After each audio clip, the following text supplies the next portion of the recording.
Setelah perbincangan itu, aku memutuskan untuk menyingkirkan dan memikirkan itu semua.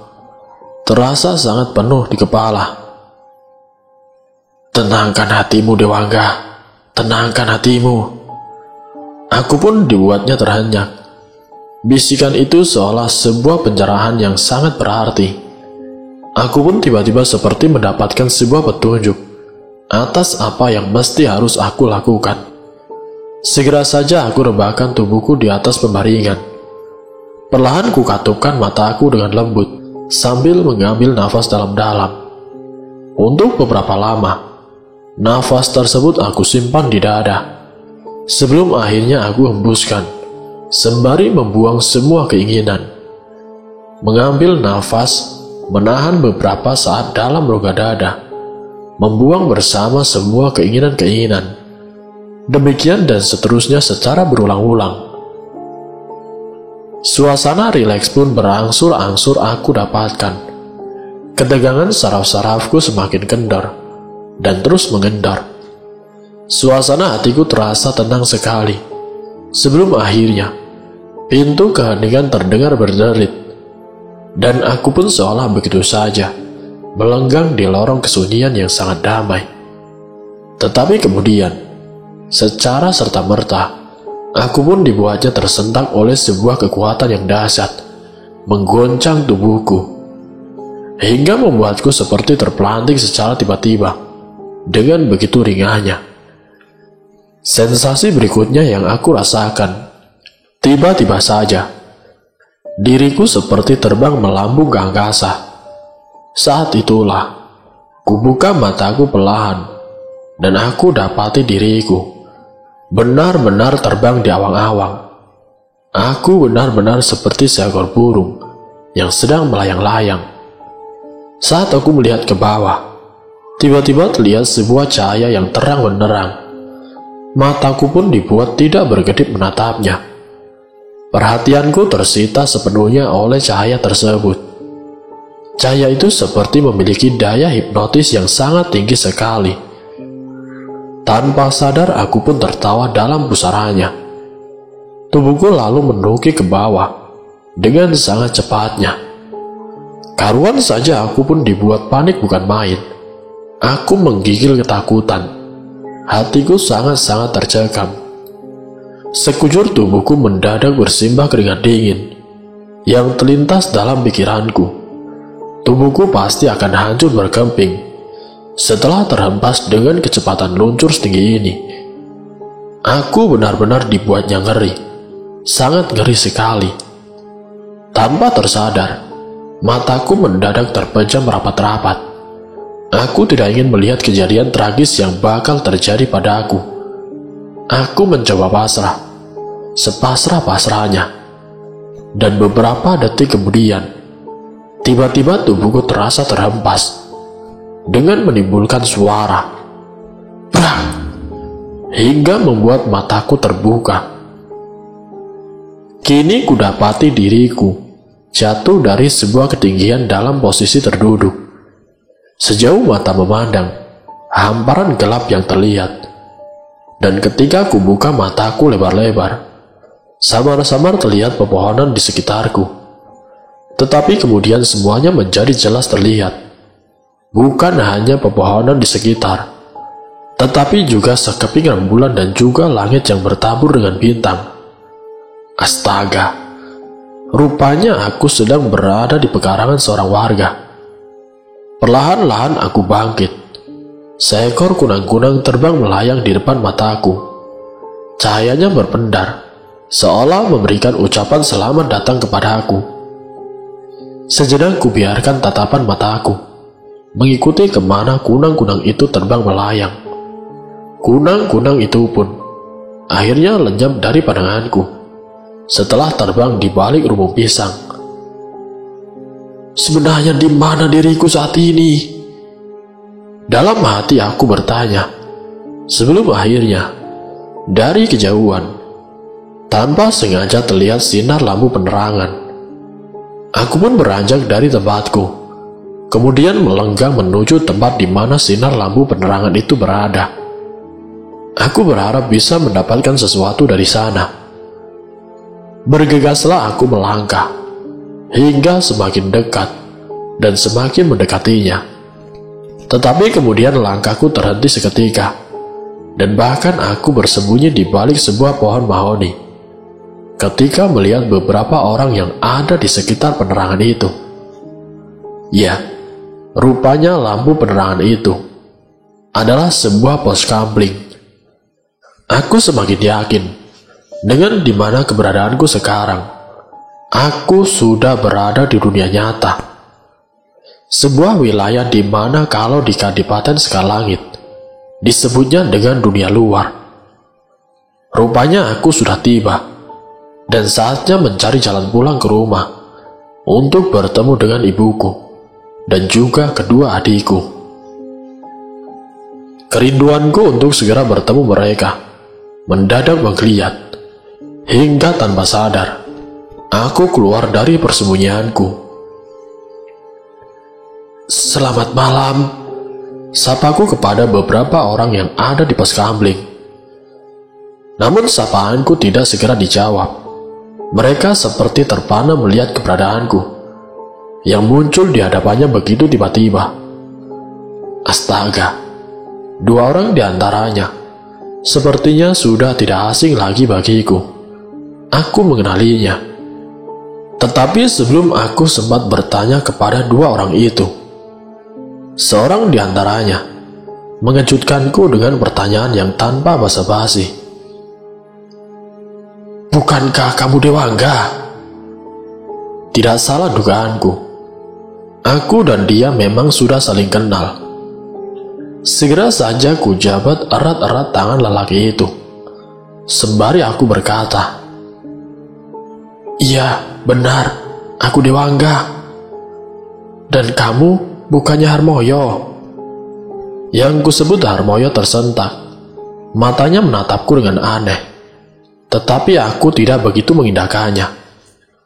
Segera ku rengkuh tubuh Harmoyo, dan ku peluk rapat-rapat dengan penuh kehangatan.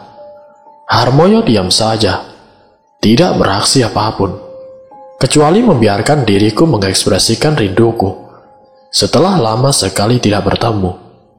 Sungguh sebuah pertemuan yang tidak terduga. Tetapi kemudian aku tersadar, ada satu lagi yang aku rasa sudah sangat aku kenal. Dia adalah Ponco. Perhatianku pun segera aku alihkan kepadanya. Segera saja kuulurkan tanganku kepada Ponco, dan kujabat tangannya erat-erat, sebelum akhirnya kupeluk tubuhnya dengan penuh kehangatan. Sembari kulepaskan pelukan atas diri Ponco, aku pun berkata dengan penuh keakraban, "Dan kamu Ponco kan?" Seperti halnya Harmoyo, Ponco pun menatapku dengan aneh. Ia seperti tidak bisa menyembunyikan keheranannya pada aku. Di hadapan Ponco dan juga Harmoyo, tiba-tiba aku dibukanya menjadi canggung. Bagaimana tidak canggung jika tiba-tiba saja aku yang sudah merasa mengenalinya, seolah dibiarkan saja, hanya dilihat saja, itu pun dengan pandangan mata yang aneh. "Kenapa kalian diam begitu?" tanyaku memecah kebekuan. Keduanya tersentak. Ponco dan Harmoyo saling pandang, sebelum akhirnya meluncur ucapan Ponco secara tergagap. "Oh tidak, tidak. Selama ini kami menganggapmu telah hilang sejak dulu kita mancing bersama." "Iya, benar sekali yang dikatakan Ponco," sahut Harmoyo. "Bahkan banyak sekali yang menganggapmu, kalap di pantai Laut Selatan." Mendengar kata kalap, mendadak hatiku berdesir. Haruskah aku katakan yang sebenarnya kepada mereka tentang diri dan keadaanku?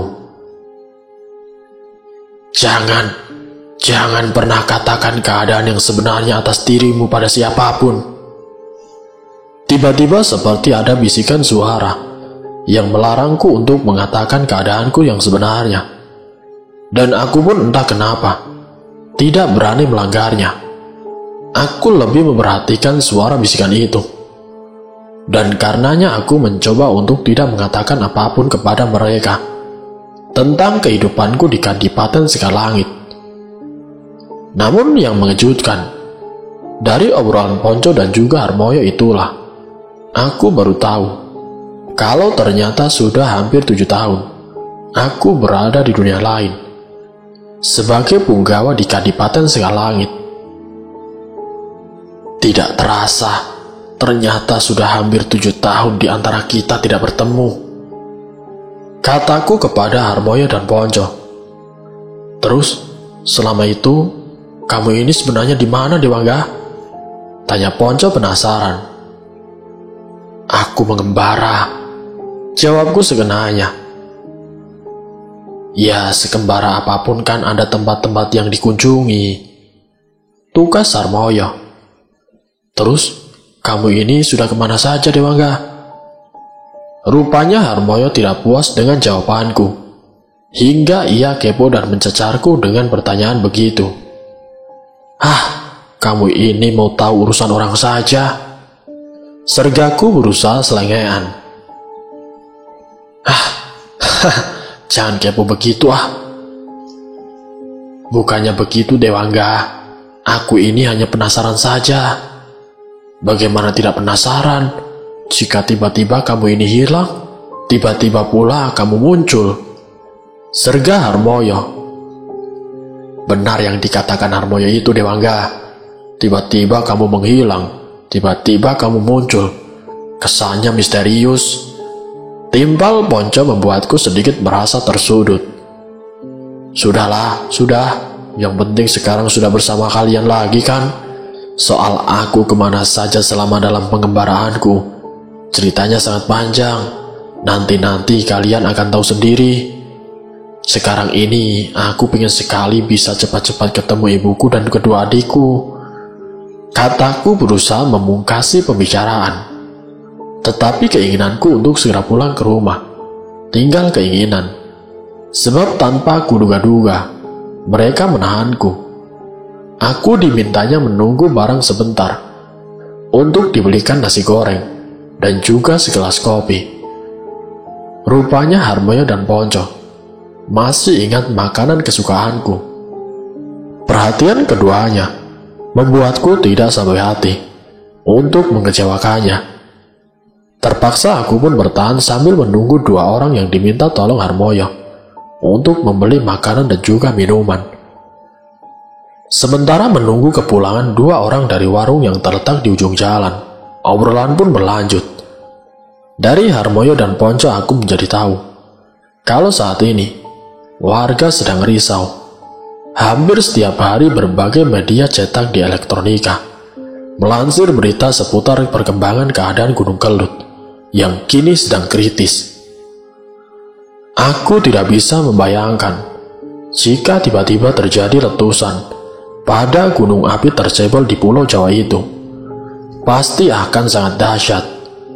Dan yang membuat hatiku miris, kapan waktunya sulit sekali diprediksi dalam hitungan hari.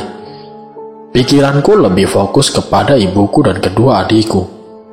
Aku ingin segera sampai di rumah dan berpesan kepada mereka agar hati-hati.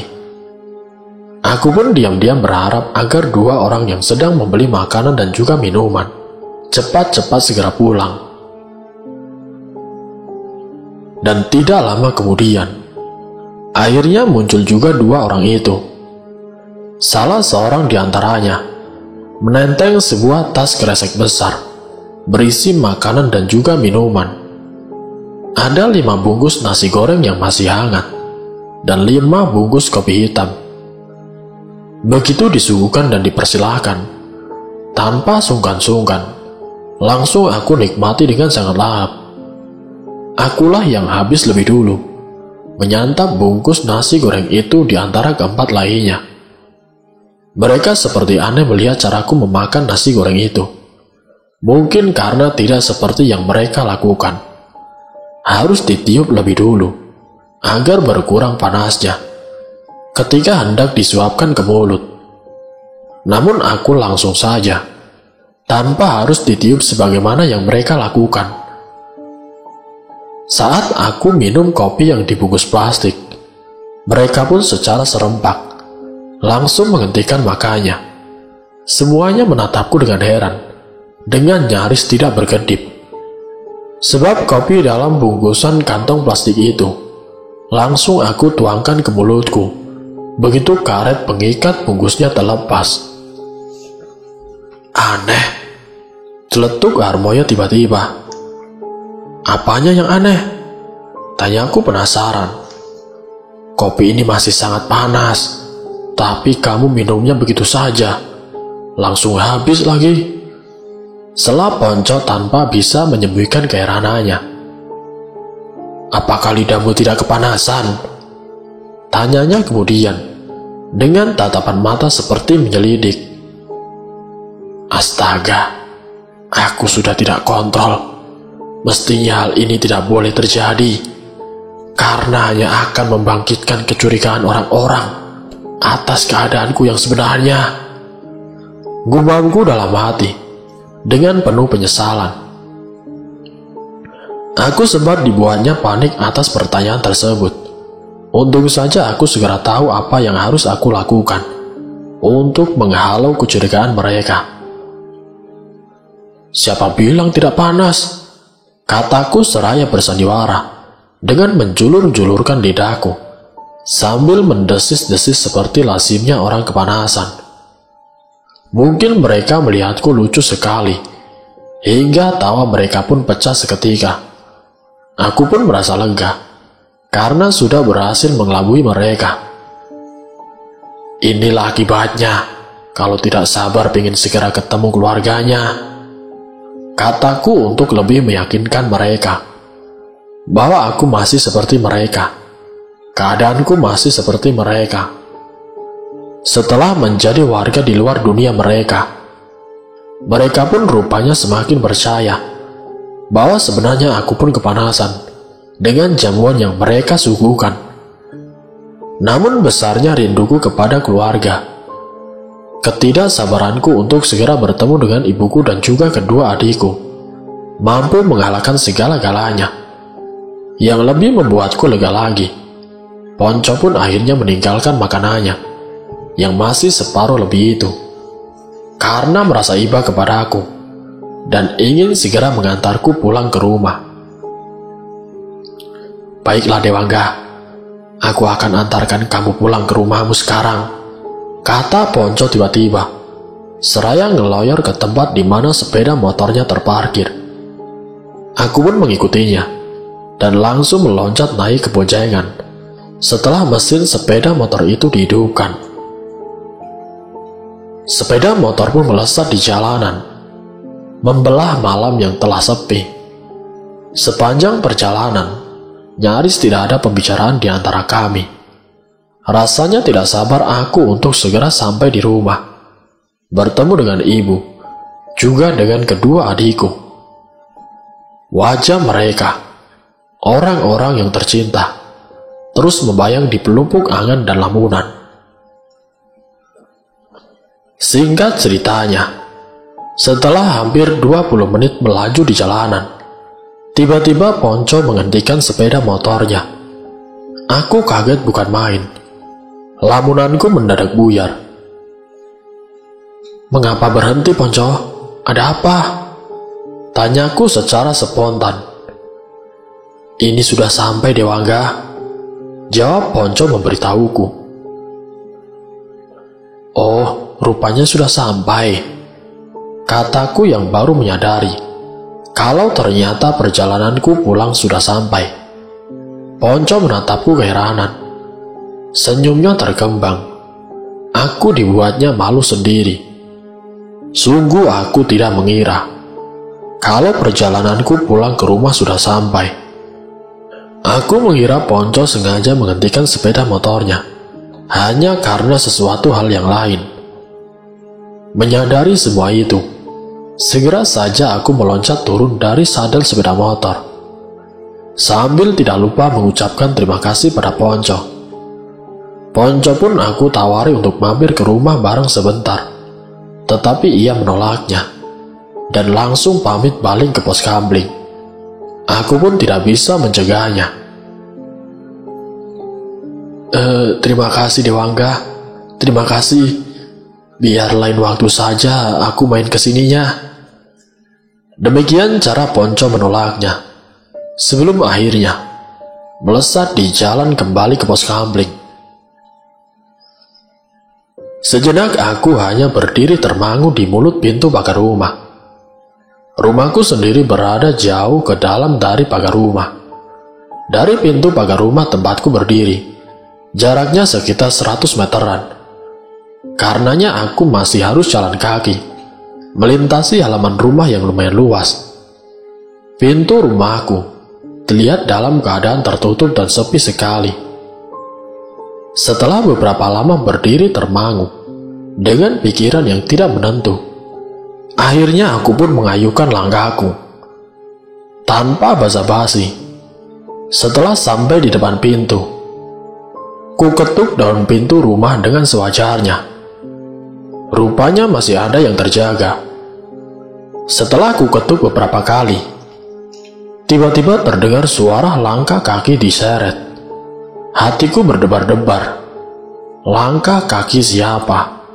Aku sudah tidak bisa mengenalinya. Padahal dulu ketika aku masih berada di antara mereka, tanpa melihat orangnya sekalipun, aku bisa mengenali langkah kaki itu. Tetapi waktu 7 tahun, rupanya mampu mengaburkan memoriku tentang hal itu. Pintu pun terbuka, bersama deritan suaranya. Adikku Sandrina berdiri di hadapanku, tanpa bisa menyembunyikan keterkejutannya. Matanya menatapku dengan tajam, sebelum akhirnya menyebut namaku dengan setengah berteriak, "Mas Dewangga!" Aku pun langsung memeluknya rapat-rapat, dengan penuh kerinduan, dengan penuh kehangatan. Kuciumi wajah Sandrina dengan hati yang bahagia dan penuh sukacita. Teriakan Sandrina cukup keras, membuat seisi rumah tiba-tiba terjaga dan berlarian ke ruang tamu. Ibuku dan juga Windari langsung menghambur kepada aku, dan aku memeluknya secara bersamaan dengan hati penuh rasa haru. Ibu sehat?" tanyaku kepada ibu sambil tidak henti-hentinya menciumnya. "Iya Dewangga, ibu sehat, ibu baik-baik saja," jawab ibuku yang tiba-tiba tidak bisa menahan air matanya. Ibu memelukku rapat-rapat, seolah tidak ingin melepaskannya. Aku bisa merasakan seperti apa kerinduan ibuku pada aku. Tetapi kemudian, secara tiba-tiba, dengan hanya sebuah sentakan saja, pelukan tangannya kepada aku dilepasnya secara tiba-tiba. Aku pun dibuatnya terkejut bukan main, dan aku bertanya-tanya, "Ada apa dengan ibu?" "Aku sedang tidak bermimpi kan Dewangga?" tanya ibuku sambil menatapku. Aku pun tersenyum. Kurai tangan Windari yang sejak tadi berdiri mematung di dekatku. Mungkin ia tidak yakin akan diriku, tetapi tidak bisa mengungkapkan secara terus terang apa yang sedang bergejolak di hatinya. "Windari, apakah kamu juga tidak yakin seperti ibu?" tanyaku kemudian, tanpa basa-basi. "Mas Dewangga, aku takut sekali kalau ini sebenarnya hanya mimpi belaka," kata Windari terus terang, tanpa aku sangka-sangka. Tiba-tiba Sandrina mendekati ibu dan juga Windari, dan mencubit tangan keduanya. Karuan saja ibu dan juga Sandrina merintih kesakitan. "Kamu apa-apaan Sandrina? Sakit tahu?" celetuk Windari secara spontan kepada Sandrina. Sedangkan ibu hanya meringis saja, sambil berusaha melepaskan diri dari cubitan tangan Sandrina. Semuanya tidak sedang bermimpi. Mas Dewangga pulang. Mas Dewangga sudah pulang. Seru Sandrina, seraya mengajak Windari menari-nari, meluapkan rasa kegembiraannya. Ibuku pun kembali memelukku rapat-rapat dan menciumi wajahku secara bertubi-tubi, sambil berkata, "Dewangga, kamu jangan pergi-pergi lagi. Kamu jangan pergi lagi, nak." Sungguh sebuah pertemuan yang sangat membahagiakan, sekaligus mengharukan. 7 tahun tidak bertemu, ternyata telah banyak membawa perubahan. Windari sudah menikah dan dikaruniai anak satu umur 3 tahun. Sayang aku tidak bisa bertemu dengan suaminya, kecuali hanya dengan anaknya, yang berarti keponakanku. Suami Windari pas ada pekerjaan di luar kota, untuk seminggu lamanya. Sedangkan Sandrina, yang ketika aku tinggal dulu baru kelas 3 SMP, kini sudah berhasil menyelesaikan S1-nya. Tiba-tiba aku ingin tahu keadaan Om Bowo, yang telah banyak membantu ekonomi keluarga kami. Tetapi berita yang aku dapatkan justru membuatku bersedih. Sudah 3 tahun ini, Om Bowo tidak bisa kemana-mana, kata Windari memberitahuku. Memangnya kenapa dengan Om Bowo, Win? Tanyaku penasaran. Om Bowo terkena stroke, dan sekarang kalau kemana-mana harus dengan kursi roda, jelasnya padaku. Kasihan sekali Om Bowo, kataku mengibah. Hampir sepanjang malam, kami tidak tidur, ngobrol ngalor ngidul tentang apa saja. Tidak lupa baik ibuku atau kedua adikku menanyakan diriku kemana saja selama ini. Jawabku singkat saja, mengembara mencari pengalaman. Tapi, mengapa dulu ketika mau pergi tidak pamit? Tanya ibu membuatku kelabakan mencari alasan. Maafkan anakmu, Bu. Ketika itu, tiba-tiba saja aku pergi. Sebenarnya aku ingin pamit terlebih dahulu, sebelum aku pergi. Tetapi entahlah, tiba-tiba saja aku merasa takut dan khawatir kalau ibu melarangku. Sebab waktu aku mau pergi, belum jelas tujuannya, Bu. Aku pun mengarang alasan. Dasar anak nakal, lain kali jangan diulang, biar kami tidak merasa berdosa untuk kedua kalinya, ujar ibu kepada aku, tanpa bisa aku mengerti mengapa harus merasa berdosa. Merasa berdosa bagaimana, Bu? Tanyaku penasaran. Bagaimana tidak merasa berdosa kalau kami semua telah menganggapmu mati? Jelas ibu tanpa tading aling-aling. Ibu tidak perlu merasa berdosa, Bu. Justru akulah yang berdosa kepada ibu, telah membuat ibu sedih, kataku dengan penuh penyesalan. Menjelang subuh tiba-tiba aku diserang rasa kantuk yang luar biasa. Aku pun mohon diri kepada ibuku dan kedua adikku untuk pergi tidur. Kamarku yang dulu ternyata tidak banyak berubah. Setelah kuembaskan tubuhku di atas pembaringan, tidak lama kemudian, aku sudah tidak ingat apa-apa. Rupanya tidur lelap sekali. Hingga ketika terjaga, terlihat jarum jam di dinding, menunjukkan angka 11.15. Meski mataku sudah terbuka, tetapi aku tidak langsung meninggalkan kamarku. Untuk beberapa lama, aku hanya rebahan di atas pembaringan. Dan saat itulah, tiba-tiba aku mencium aroma petai goreng kesukaanku. Rupanya sedang ada yang menggoreng petai di dapur, hingga aromanya terbawa angin masuk ke dalam kamarku, yang memang berdekatan dengan ruang dapur. Perutku pun mendadak terasa keroncongan, ketika aroma berikutnya tercium oleh hidungku. Aroma itu adalah bau terasi bakar yang sangat menyengat. Segera saja aku bangkit dari tidurku dan beranjak pergi meninggalkan kamarku. Bebauan dari dapur itu benar-benar membangkitkan selera makanku. Ya, perutku mendadak terasa lapar sekali.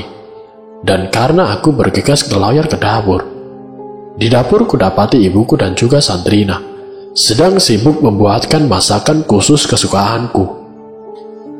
"Mas Dewangga sudah bangun," kata Sandrina ketika pertama kali mengetahui kemunculanku di dapur.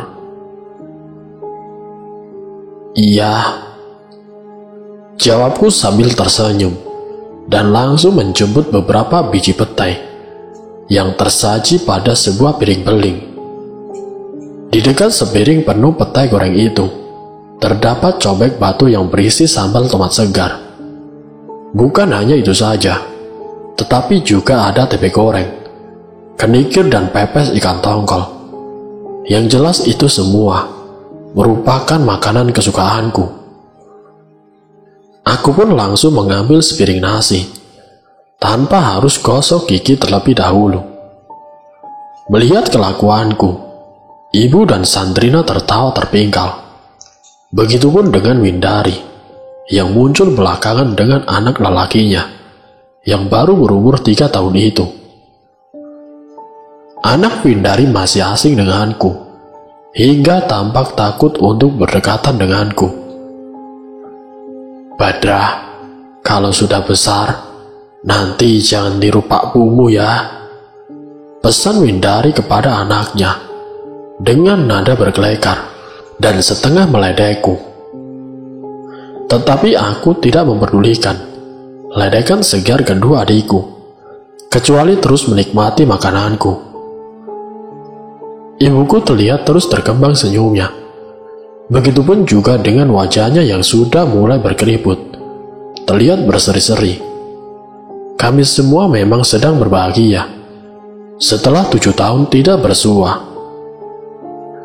Namun saat aku sedang menikmati makanan kesukaanku, tiba-tiba Sandrina yang sedang membaca koran.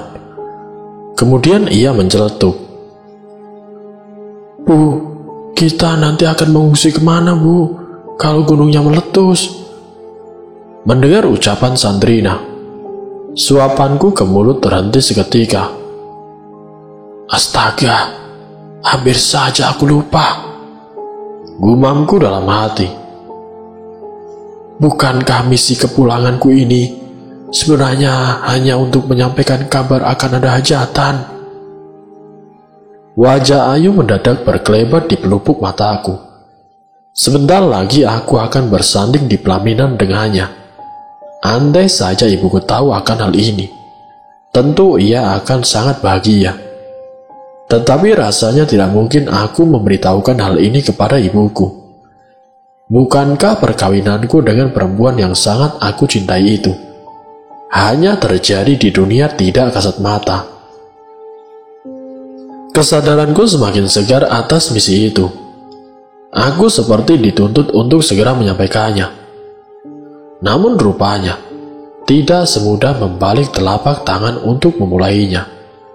Aku harus mencari-cari kalimat pembuka yang tepat sebelum satu kosakata hajatan tersampaikan. Kecurigaan ibu terlihat seperti menggeliat melihat makanku tiba-tiba terhenti. "Kenapa tiba-tiba makannya berhenti, Nak? Masakan ibu tidak enak ya?" tanyanya dengan sorot mata penuh selidik. Tidak, Bu, tidak. Makanan ibu enak sekali kok," jawabku mencoba menetralisir keadaan, seraya melanjutkan makanku yang terhenti secara tiba-tiba. Tetapi sangat aneh, selera makanku mendadak rusak oleh kabar perkembangan keadaan Gunung Kelut yang disampaikan Sandrina sesuai dengan berita yang dibacakan di koran. Namun meski demikian, untuk menjaga hati ibuku yang telah bersusah payah menyiapkan makanan khusus kesukaanku, pura-pura aku makan dengan sangat lahapnya. Setelah makan dan minum kopi, Aku pun beranjak pergi ke kamar mandi. Rencanaku setelah mandi, baru akan aku sampaikan kabar penting dari Kadipaten Sekalangit. Aku berharap saat menyampaikan kabar itu, didengar oleh ibu dan kedua adikku secara langsung. Itulah sebabnya, ketika Windari pamit hendak pergi ke seorang kawannya, aku pun buru-buru mencegahnya. Kalau perginya masih bisa ditunda, Mas Dewangga berharap kamu jangan pergi dulu, Windari. Demikian kataku kepada Windari ketika aku hendak masuk ke kamar mandi. Baik Mas Dewangga, aku tidak jadi pergi. Tanpa banyak komentar, Windari pun mengiyakan saja keinginanku. Dan benar, sampai selesai aku mandi, tidak seorang pun pergi dari rumah. Baik ibuku ataupun kedua adik-adikku, semuanya tetap berada di rumah. Mereka lebih banyak menghabiskan waktunya dengan menonton televisi. Berita-berita mengenai perkembangan keadaan Gunung Kelut menjadi fokus perhatiannya.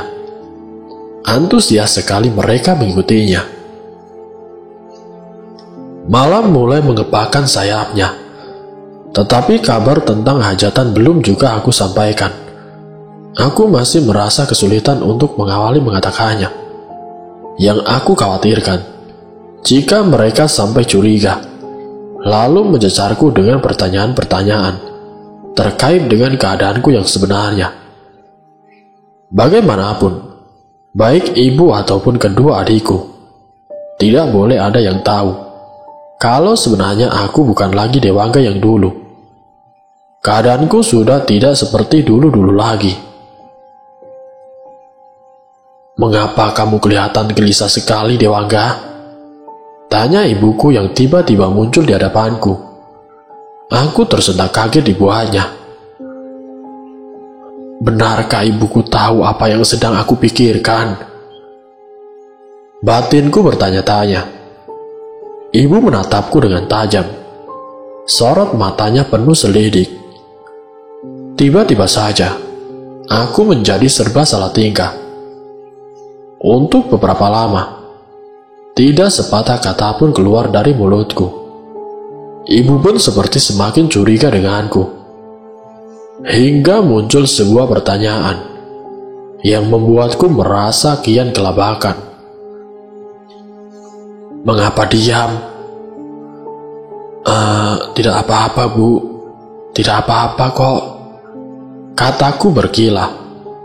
Aku tidak tahu apakah ibuku percaya atau tidak dengan pernyataanku. Yang jelas aku telah memberikan jawaban. Dan saat itulah, tiba-tiba Sandrina muncul dari ruang tengah dengan tergopoh-gopoh, seakan ada hal penting yang hendak disampaikan kepada kami. Ibu, kata Sandrina kepada ibuku tiba-tiba.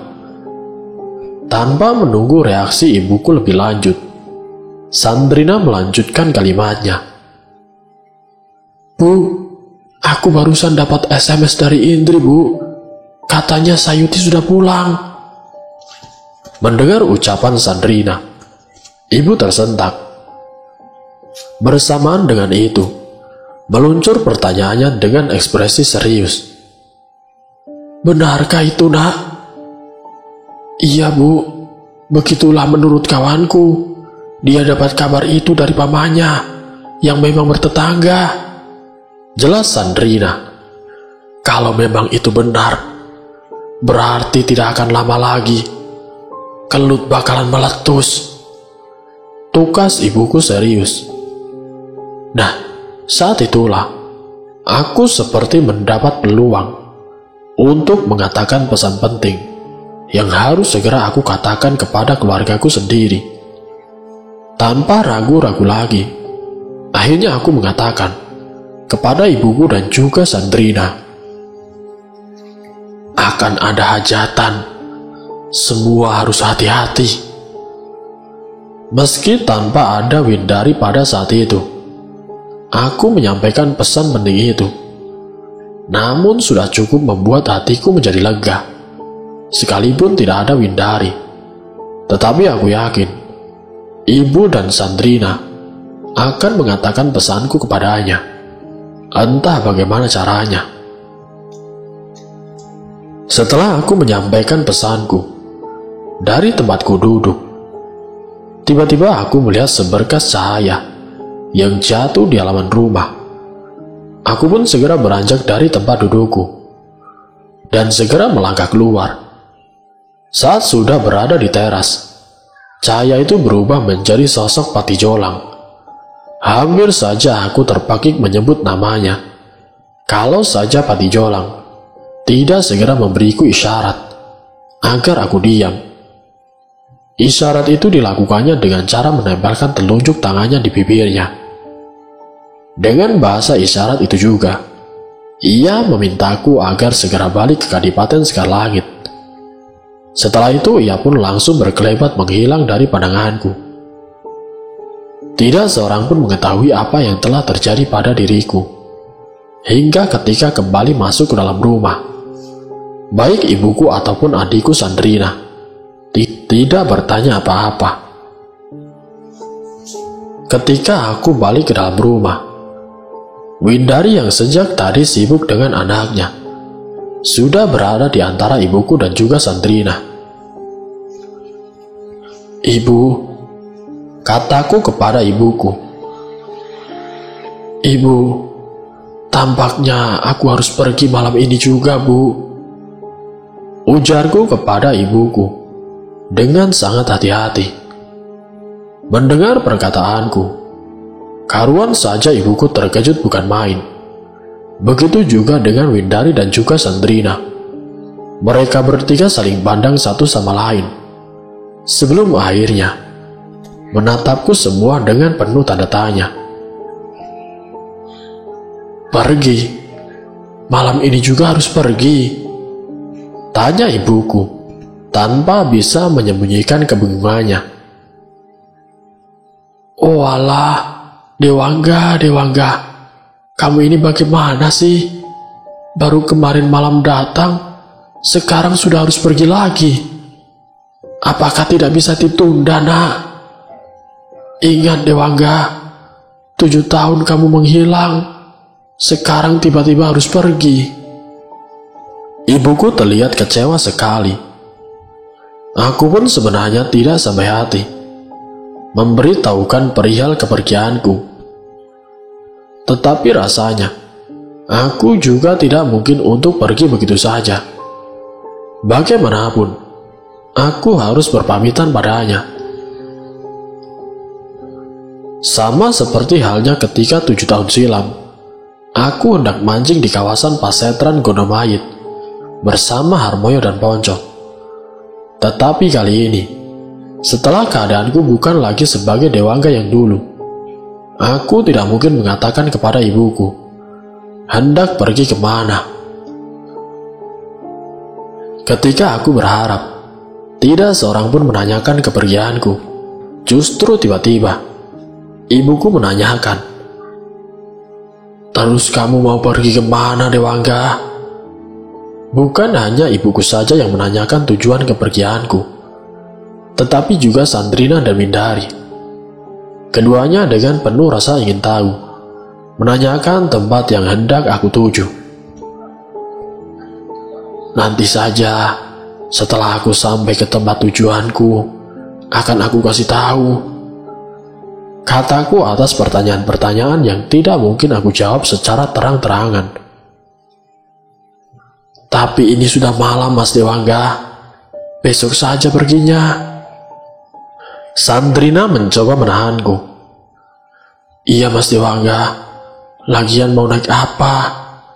timpal Windari. "Besok sajalah. Masa baru semalam di rumah? Sudah mau pergi lagi?" Dewangga. Sela ibuku tiba-tiba. "Jika kamu memang tidak mau dengar ibumu, setidak-tidaknya dengarlah saran adik-adikmu itu. Kami semua masih ingin bersamamu, Dewangga. Kerinduan kami semua kepadamu rasanya belum tuntas." Tiba-tiba kamu sudah harus pergi lagi, kata ibuku. Iya Mas Dewangga, 7 tahun itu bukan waktu yang pendek untuk melupakan duka nestapa atas seseorang yang sangat dicintai, yang dianggapnya telah mati. Cetusan Sandrina membuatku terhenyak. Aku pun berharap ada semacam kemukjizatan. Dengan begitu kepergianku bisa tertunda. Jika tidak bisa 2 hari, setidaknya sehari saja sudah cukup. Aku berharap sekali akan hal itu. Dan harapan tersebut bukan semata-mata untuk menyenangkan ibuku dan juga kedua adikku, tetapi juga untuk diriku sendiri yang masih sangat ingin berlama-lama dengan orang-orang yang sangat aku cintai. Tiba-tiba bayangan Ayu mendadak berkelebat. Rinduku kepadanya pun menggeliat seketika. Tiba-tiba aku ingin segera bertemu dengannya. Bersamaan dengan itu, tanpa sengaja saat pandangan mataku terlebar keluar melalui pintu ruang tamu, terlihat olehku sebuah kereta kencana dengan ditarik 7 ekor kuda. Tiba-tiba sudah di halaman rumahku. Aku terkejut bukan main dengan pemandangan yang nyalang di depanku. Aku pun segera melangkah keluar halaman rumah. Seseorang dari dalam kereta tampak melambaikan tangannya kepadaku. Lambaian tangannya sebagai sebuah isyarat agar aku segera menghampirinya. Saat kubuka mataku lebar-lebar, mendadak hatiku berdebar, karena yang melambaikan tanganku itu ternyata Ayu Diandra. Demi melihat Ayu yang melambaikan tangan sambil tersenyum, aku pun secara spontan berlari ke arahnya. Tiba-tiba saja, aku tidak berpikir apa-apa lagi, kecuali langsung naik kereta kencana tersebut. Dan saat aku sudah berada di dalam kereta, melalui jendela kereta, terlihat olehku, ibuku dan kedua adikku berlari keluar. Mereka memanggil-manggil namaku dengan suara yang sangat keras dan terkesan panik sekali. Mereka seperti sama sekali tidak melihatku, hingga mencari-cariku di sekitar rumah sambil terus berteriak, memanggil-manggil namaku. Melihat kepanikan mereka, aku pun tidak sampai hati untuk membiarkannya begitu saja. Sejenak aku pun berpikir, sebelum akhirnya memutuskan untuk turun dari kereta. Tapi terlambat. Belum sempat kakiku menjejak ke tanah, kereta yang aku tumpangi tiba-tiba sudah melesat cepat ke angkasa. Bersama suara lecutan cemati yang sekeras halilintar pada tubuh kuda-kuda yang menariknya. Aku pun tidak bisa berbuat apa-apa, kecuali meratapi takdirku. Tanpa terasa, air mataku menitik. Ayu sempat memergokinya, hingga meluncurlah kata-katanya. Aku bisa mengerti kesedihanmu, Mas Dewangga. Memang berat sekali rasanya harus meninggalkan orang-orang tercinta. Terima kasih, Ayu. Kamu sudah mau mengerti aku, kataku sambil menyusut air mataku dengan punggung telapak tanganku sendiri. Kereta yang membawaku dan Ayu terus melambung tinggi, terbang melayang-layang di angkasa. Sesekali terdengar suara gembrincing aksesoris kudanya. Suara gembrincing itu muncul setiap kali kuda-kuda yang menarik kereta melintasi awan-awan yang kasar. Mas Dewangga beruntung, kata Ayu tiba-tiba. Beruntung bagaimana, Ayu? Tanyaku tidak mengerti. Banyak sekali orang yang mencintai Mas Dewangga. Bukan hanya ibu kandung Mas Dewangga saja, tetapi juga kedua adik Mas Dewangga. Tentu ini sangat membahagiakan. Aku ingin sekali seperti itu, Mas. Benar-benar aku ingin sekali, kata Ayu dengan nada membelah sekali. Aku pun dibuatnya iba, sehingga secara spontan langsung merangkulnya sedemikian rupa. Aku biarkan sepenuhnya diriku sebagai sandarannya. Tubuh Ayu pun terkulai di pangkuanku. Engkau bukan sampah yang aku pungut, Ayu, tetapi cinta yang selalu membangkit hasrat kerinduanku, kataku sambil menyusut air matanya yang tiba-tiba meleleh. Terima kasih, Mas Dewangga. Terima kasih.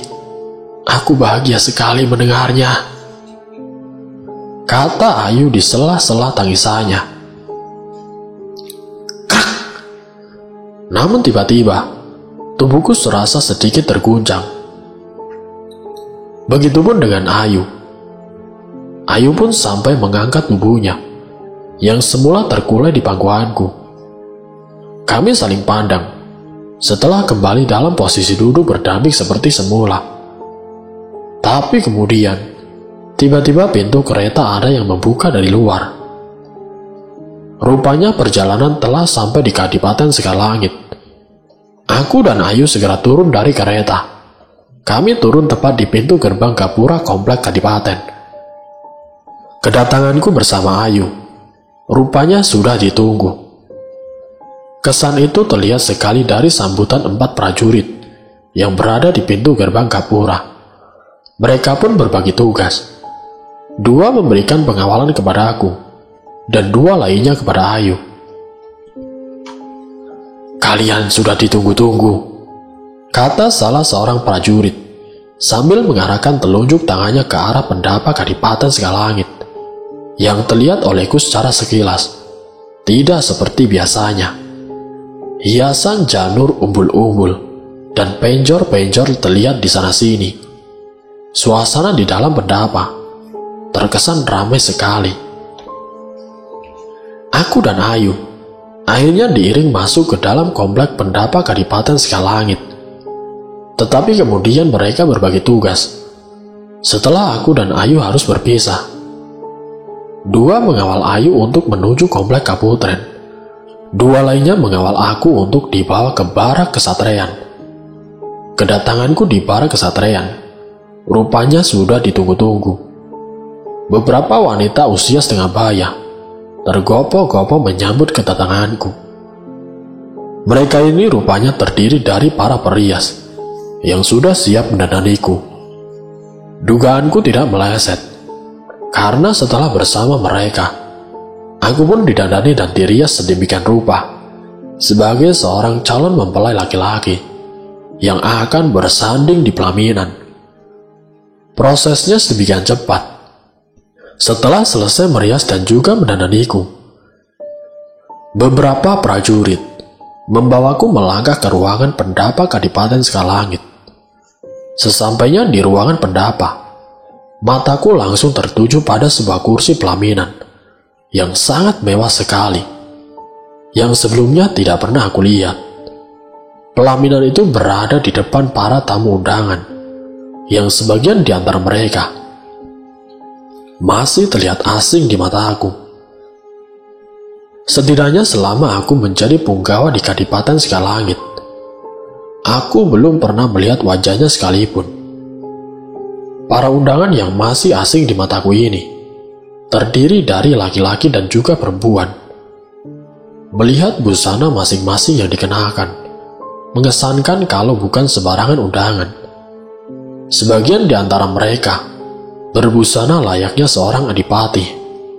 Begitu juga dengan perempuannya, mengesankan kalau mereka terdiri dari permaisuri dan perempuan-perempuan yang memiliki otoritas kekuasaan.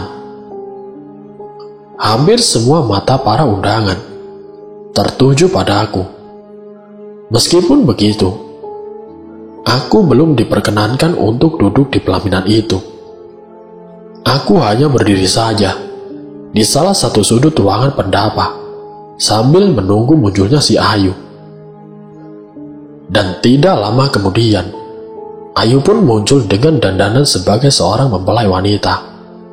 Seperti halnya diriku, ia pun muncul bersama kawalan beberapa prajurit.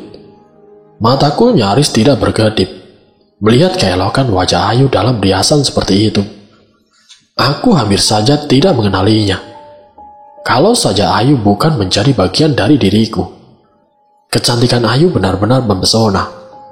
Dan mungkin karena itu, banyak sekali tamu undangan yang nyaris tidak berkedip menatapnya.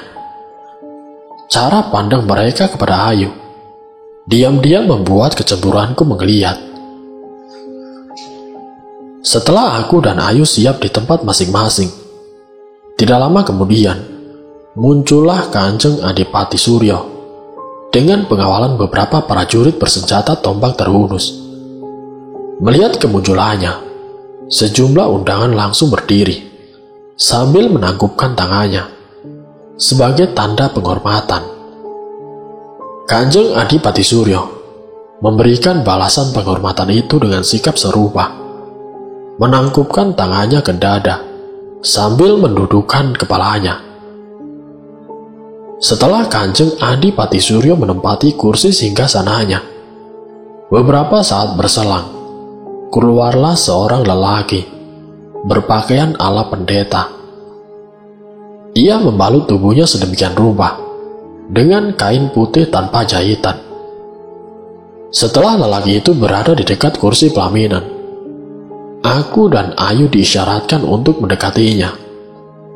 Hatiku tiba-tiba berdebar saat pengawalku memintaku untuk melangkah di hadapan sejumlah undangan.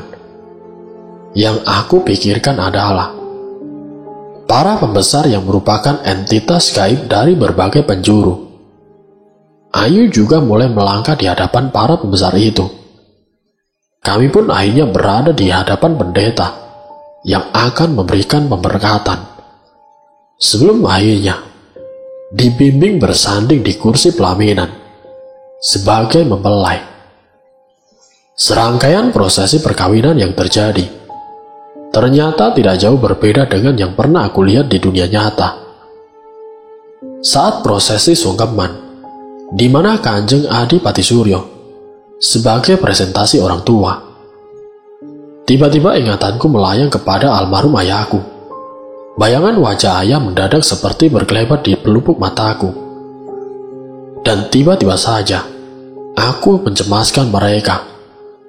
Karena dalam bayanganku, puncak ritual sakral perkawinanku dengan Ayu adalah bisa berupa kejadian bencana alam, meletusnya Gunung Kelut di alam nyata ini.